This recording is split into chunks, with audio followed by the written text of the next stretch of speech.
Welcome to Crimes Occultos, the channel where hidden truths, dark mysteries, and real-life crime stories come to light.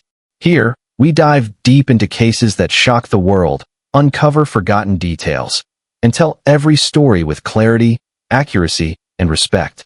If you're someone who loves true crime, intense investigations, and storytelling that keeps you thinking long after the video ends, you're in the right place.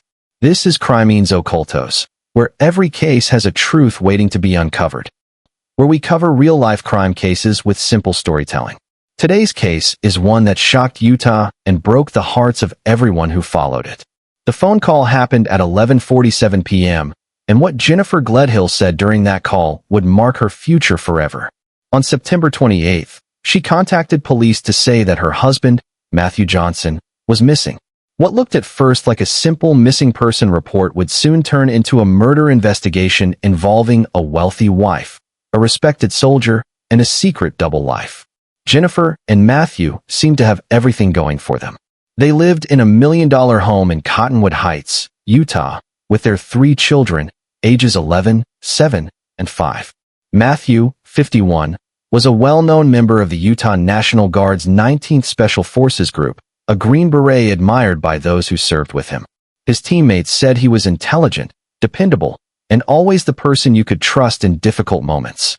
Jennifer, 42, appeared from the outside like a loving mother and a supportive military wife, polite and quiet, someone many described as gentle and home-focused.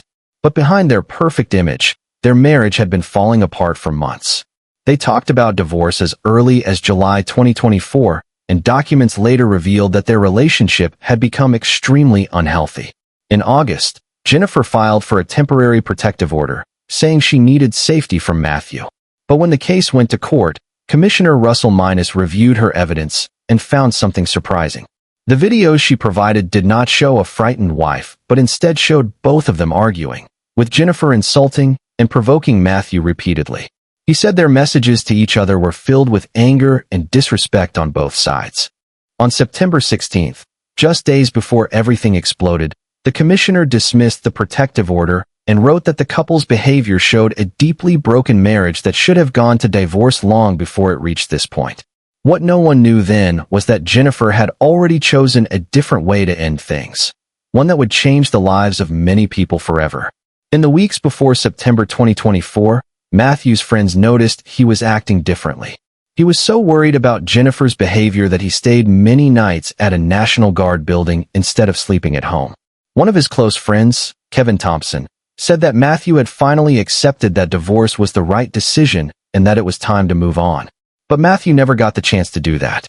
What he didn't fully understand was that Jennifer had been hiding a serious secret.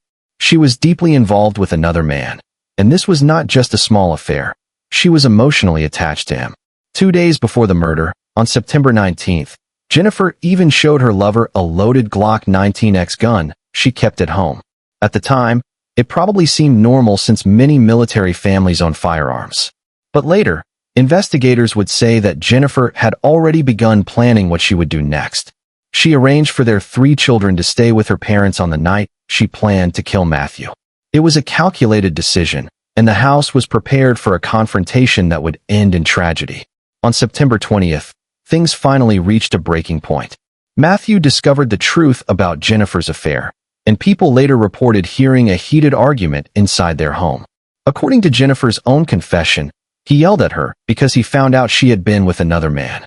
Years of problems all boiled over that night. In the early morning of September 21st, while Matthew slept in their bedroom, completely unaware and defenseless, Jennifer made a choice that would devastate her family forever. She took his own 9mm handgun and shot him in the head as he slept. Jennifer confessed that she then moved his body into a rooftop storage box, pushed it down the stairs, placed it inside their minivan, destroyed his phone, and abandoned his truck in a nearby neighborhood. She then drove north and buried him in a shallow grave in a location that has still not been found. After returning home, she cleaned the crime scene with bleach, shampooed the carpets, wiped the walls, and ordered a new mattress to replace the blood-soaked one. The new mattress arrived only 3 days later. But the mistake that changed everything happened on September 22nd. Just before midnight, Jennifer went to her lover's home, and calmly told him the whole story, how she killed Matthew, moved the body, and cleaned everything. The man saw bruises on her and asked about them. She casually said they came from burying her husband and cleaning the house afterward. Her words scared him deeply. The woman he thought he knew talked about murder with chilling calmness. He began saving evidence, screenshots, messages, and eventually a recorded phone call.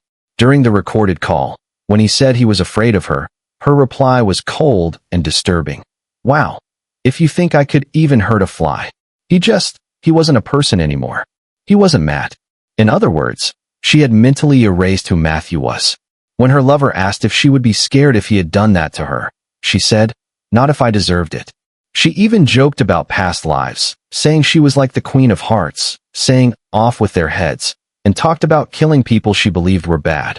All of this happened before Matthew was officially reported missing. 6 days later, Jennifer finally reported him missing and said he had told her he would be gone for a week and not to contact him. But the Utah National Guard already knew something was wrong because Matthew never missed duty. On October 2nd, Jennifer's lover finally contacted police with all the evidence he had collected. What followed shocked investigators.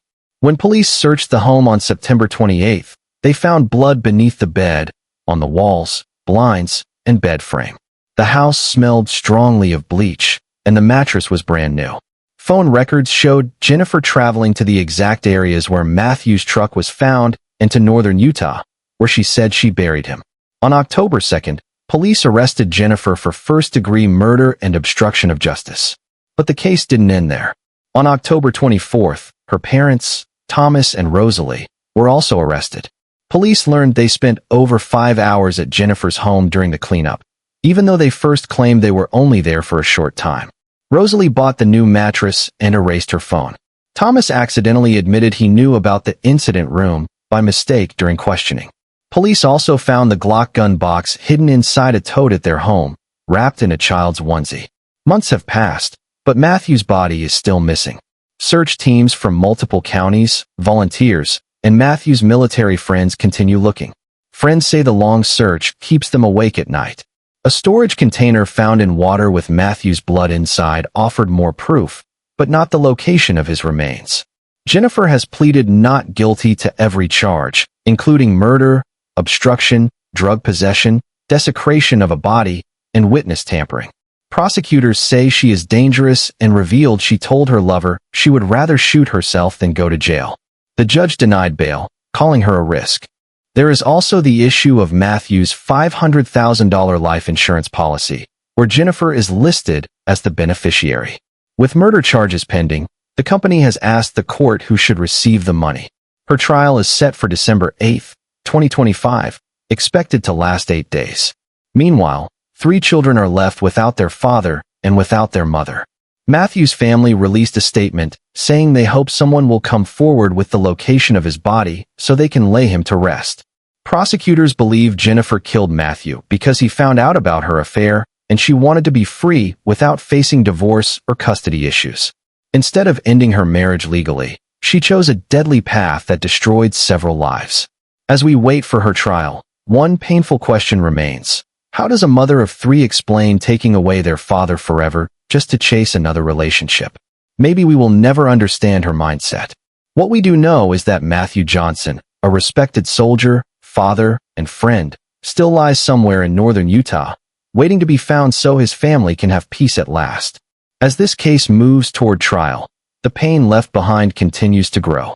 3 innocent children now live without their father, a man who dedicated his life to his family and to serving his country. And they live without their mother, who now sits behind bars accused of destroying everything they once knew. Matthew's loved ones wake up every day hoping that someone will finally come forward with the truth about where he is, so they can give him the respect and peace he deserves. His friends from the National Guard continue searching, refusing to give up on their brother-in-arms. Their determination shows how deeply Matthew touched the lives of those around him. Jennifer's trial in December 2025 may bring legal answers, but no verdict will ever heal the damage or bring back the family that once existed. The most heartbreaking part is knowing that Matthew's final moments came from the person he trusted most.